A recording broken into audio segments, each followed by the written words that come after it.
Trop long, trop convenu, vous trouvez pas? On reprend.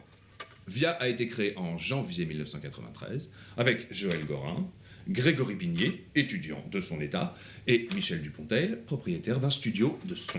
Prenez un réalisateur, un étudiant et un mixeur, et vous passez le tout au mixeur. Et on obtient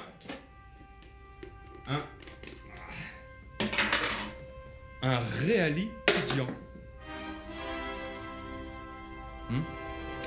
Non, plutôt un étudisateur. Ouais, un étudisateur, c'est ça. En fait, tout avait commencé en 1989, avec le bicentenaire de la Révolution. Oui, à l'époque, Joël se forme aux techniques audiovisuelles à l'université de Poitiers, avec comme formateur Saliou.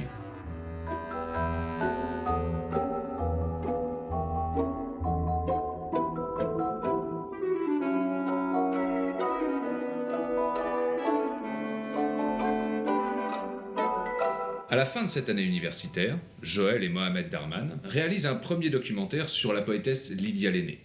Premier documentaire et premier voyage en Russie, qui s'appelait encore à l'époque l'URSS. Il a ouvert et à l'aide du parapluie, il est arrivé à guider l'oiseau vers la fenêtre et par la fenêtre il s'est envolé. До свидания, друг мой, до свидания. Милый мой, ты у меня в груди. Предназначенное расставание обещает встречу впереди. До свидания, друг мой, без руки и слова. Не грусти и не печаль бровей. В этой жизни умирать не ново, но и жить, конечно, не новей.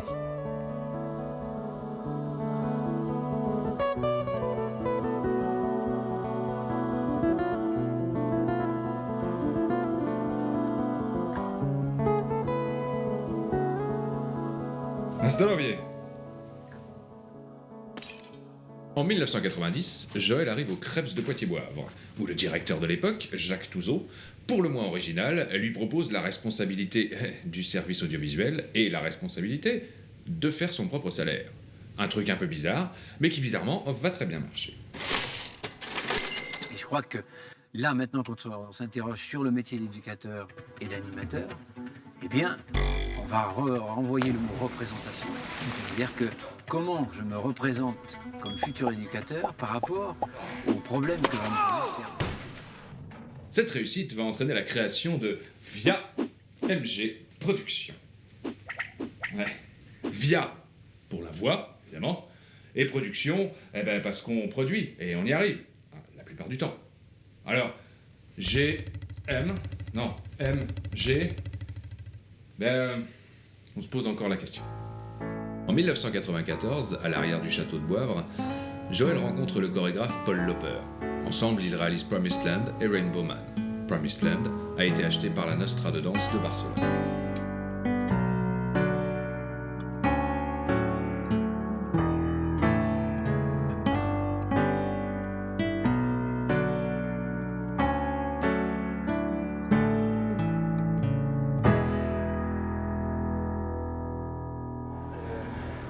J'ai des envies avec le long. Quand tu es arraché de manger les choses que tu sais bien, que tu exprimes.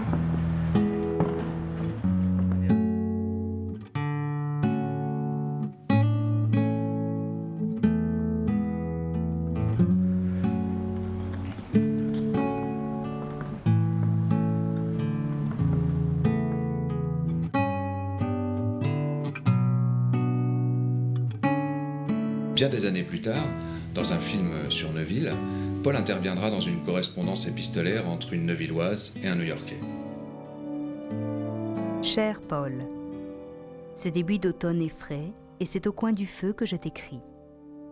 Je sais que chez nous, à New York, c'est l'été indien, mais je ne regrette rien de ce départ des États-Unis pour cette petite ville de l'ouest de la France, Neuville de Poitou.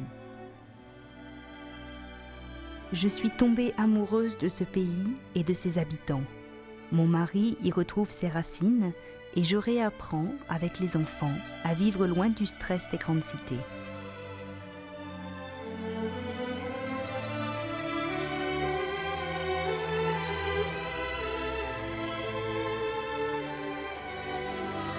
Viens nous voir cet été. Nous profiterons des joies de l'eau, de la piscine et de la nature. Tu rencontreras des gens simples et curieux de la vie avec lesquels tu auras plaisir à discuter. Tu apprécieras les paysages du Haut-Poitou au cours de longues promenades où je te ferai découvrir ce pays que j'apprends à aimer. Je t'attends avec impatience. Ton amie Johanna.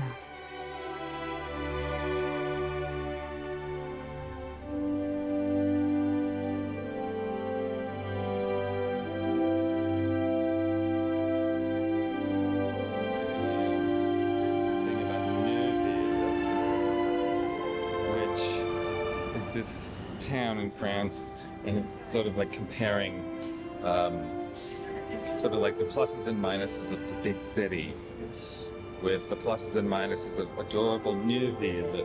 Sort of like saying the plot is sort of like is me reading a letter from my friend who was like, oh, we used to live here on beautiful. Le Krebs, c'est l'époque des films pour le milieu sportif, pour le ministère de la Jeunesse et des Sports, et de la formation aux futurs éducateurs.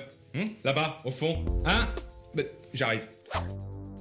Dans les années 90, VIA va s'agrandir et compter jusqu'à 3 employés. Corinne, qui va être secrétaire, assistante, figurante, monteur et cadre. Et puis Gérard, frère de Joël, qui va entreprendre pendant 3 ans de faire connaître VIA MG aux entreprises. Attention, voici le résultat.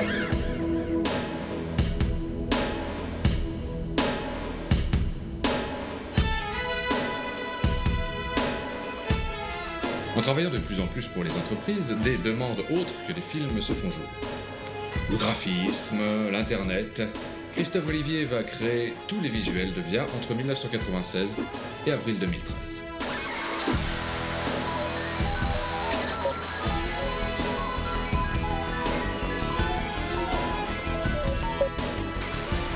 Changement de millénaire, changement de siège social, émigration vers Neuville.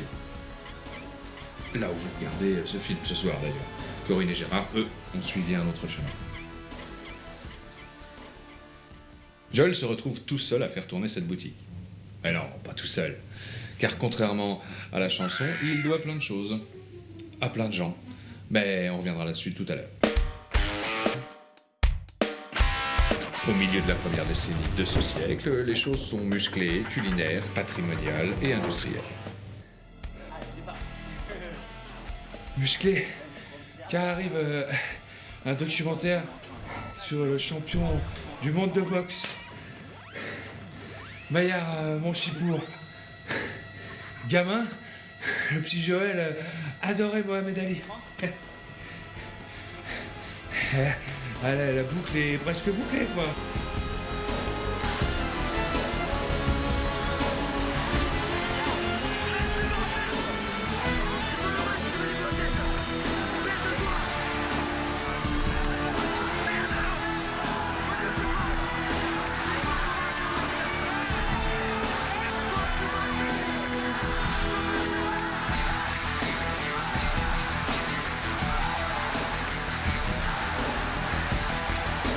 Ah oui. Pardon. Dis-moi. Ah oui. Oui. C'est mon arrivée dans cette histoire. Donc moi, Jeff Marshall, musicien, réalisateur audio de mon état. Le film, lui, sera distribué par Universal Music. Culinaire, car Fabien Dupont, restaurateur du Saint-Fortuna, coproduit la réalisation de recettes de cuisine. Elles seront vendues sous forme de cartes postales DVD. Les faire suer avec un peu de beurre frais, sans coloration.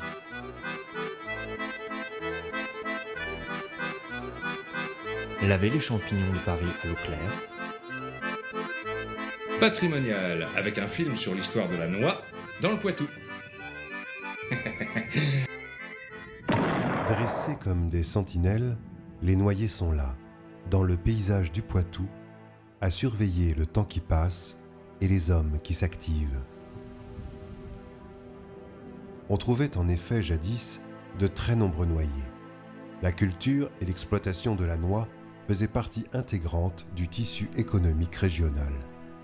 Le Poitou est donc depuis toujours une grande région de production de noix. Et industriel, avec notamment ce film sur la porcelaine de Limoges. Un service qui vous ressemble et qui, transmis aux générations à venir, permettra au travail des artistes de Limoges de continuer à embellir les tables.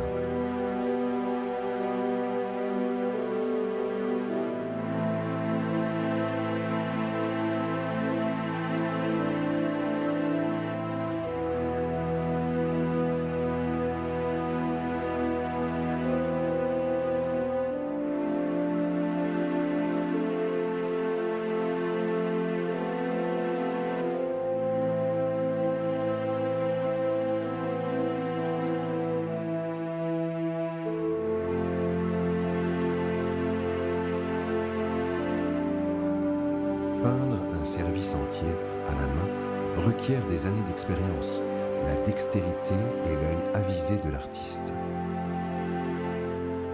Les couleurs de base sont mélangées afin d'obtenir la nuance exacte qui donnera vie à votre motif.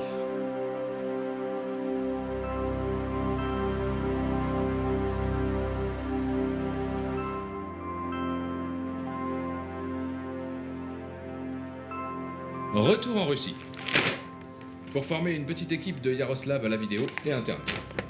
Entre-temps, avec Tania, Via se promène le long de la mer Noire, dans un village nommé Sochi. La Russie, mais pas seulement.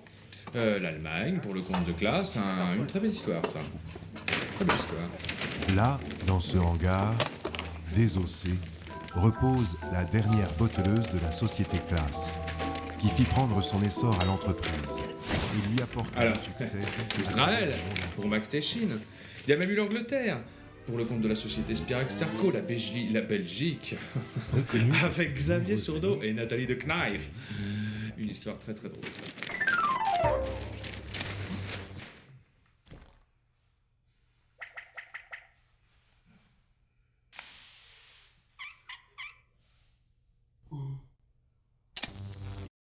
Entre-temps, Joël aura passé l'été 2006 à faire le singe dans une vallée pour le compte d'une société parisienne. Du Sud.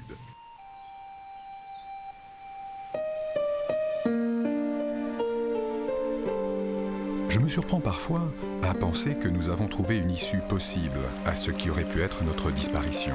Certes, ma forêt d'origine est bien loin de tout ça, mais existe-t-elle encore vraiment ? Ah oui, mais encore, tout dernièrement, pour lutter contre les métiers en tension, un film sur le GIEC, soutenu par l'UM, et avec l'appui du GLE. Parfois, on se demande quand même. Mais bon, on regarde, allez. Et c'est un partenariat. L'industrie est un partenariat entre les employeurs, les organismes de formation et les salariés qui vont vouloir s'investir. On a fait quelque chose de ses doigts, quoi. Enfin, on a pris la matière brute et on fait la pièce entièrement, quoi. On conçoit de A à Z, quoi. L'industrie, bien sûr, qu'elle a un très grand avenir.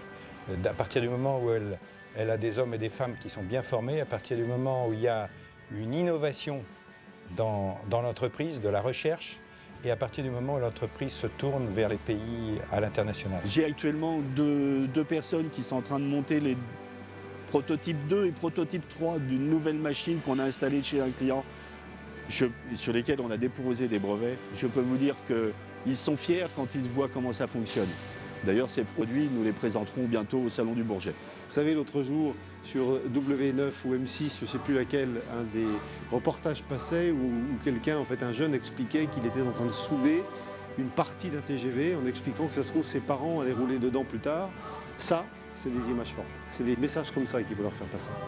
Mobilisation de l'ensemble des acteurs, approche et vision différentes des médias. Le regard doit et va changer au profit de l'industrie et donc de notre pays.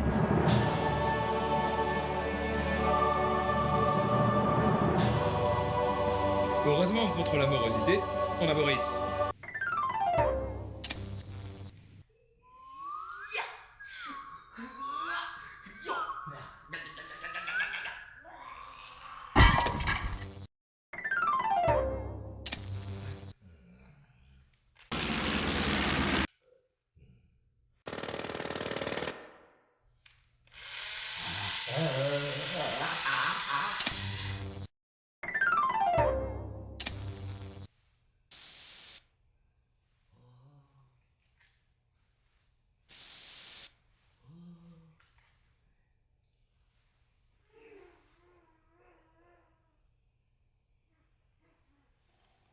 film d'entreprise, reportage, documentaire, conseil en communication, gestion d'événements, tout cela est 20 ans de passé. Une jeunesse qui court derrière, une énergie plus subtile, mais toujours l'envie de créer et de se frotter aux raisons qui ont poussé, il y a plus de 20 ans, Joël à prendre une caméra pour créer cette boutique. Nous pénétrons dans le studio. Des pans de toile noire pendent au mur et au sol. C'est un cocon sombre, agréable et propice au travail. Jean-Paul, chaussettes blanches et sourire franc, nous serre la main. Chacun se place, le bras souple et l'œil appliqué, prêt à capter la performance. Au début, l'artiste hésite, pas forcément sûr de lui. Puis peu à peu, l'ambiance se détend, doucement, et nous nous mettons à l'œuvre. Jean-Paul s'empare d'un des 2 gros sacs poubelles posés dans un coin de la pièce. L'arôme des poubelles éventrées exhale une tendre odeur de ratatouille qui s'élève jusqu'au plafond et nous taquine les sinus. La chaleur des projecteurs accélère le procédé de fermentation, aménageant l'ambiance de manière conviviale. Il répartit ici et là divers bouteilles, boîtes de champignons vides, paquets de clopes, tubes de Doliprane et autres déchets, mêlant le rouge, le bleu carafe, le jaune pâle, le vert vif. L'ensemble laisse pour le moment le public pantois. Nous attendons. Nous élevons le large panonceau au mur et Jean-Paul s'applique à badigeonner d'enduit les surfaces vides pour créer, dit-il, différentes couches rugueuses à la surface. Puis, après le séchage imposé, il commence, un large pinceau entre les mains, à recouvrir d'un noir brillant différentes parties de la toile. Déjà le relief fait surface, les ombres s'allongent sous la sombre couleur qui fait ressortir une myriade de formes. L'étape suivante est faite de violence et de lacération. Utilisant la méthode du throwing, il lance son pinceau en petits coups vifs et secs, projetant des éclaboussures de couleurs sur la plaque de bois. Les objets ainsi blessés prennent un tout autre sens et une nouvelle cohérence fait surface. Enfin, les motifs interviennent. On sent quelques influences africaines émerger. Zébrures et ronds approximatifs, camailleux émeraude et saphir. Le rouge éclate au centre et sublime le jaune tendre. Et finalement, les fleurs. Des fleurs brillantes, presque mauves. Des fleurs qui recouvrent tout. Des fleurs qui s'établissent en station de correspondance entre l'être et l'oubli. Elles germent, tels les ornements des déchets contemporains laids et similaires, il ne reste presque plus rien. Seulement un relief de débris sur lequel repose l'œuvre. Les mains et les pieds tachés de nuances vives, Jean-Paul prend du recul. Il sourit et tout le monde l'imite car l'ensemble brille et flamboie. La réussite est là, captée par la caméra. Ah oui, avant de finir, une petite exclusivité en partenariat avec Martine Jamet et Philippe Priou. Un nouveau bébé vient de voir le jour. Pictolive, un site internet d'infos et un réseau social pour les jeunes pictos charentais en recherche de voix et d'emploi. Et qui resteront, s'ils le souhaitent, sur la région après avoir été bien formés, ici. Et maintenant pour finir, car seul on ne fait jamais rien de bien et on ne va jamais bien loin, voici quelques personnes qui ont rendu cette histoire possible. Pour la musique de film, Gilles Legat, le breton entêtant, Michel Dupontel, le mixeur, et Jeff Marshall, le normand chantant. Pour le graphisme, Christophe, et aujourd'hui Elsa et Valérie. Pour la photo, Franck. Pour l'imprimerie, Yannick. Valérie et Eric pour le pressage, de la société NTD. Pour le net, Adrien, de la société NT Conseil. Pour l'informatique, Luis, de la société Futuroscope. Pour le matériel, Eric, de la société Polytech. Pour l'événementiel et discussions de chasse, Eric Petria, et la société UC.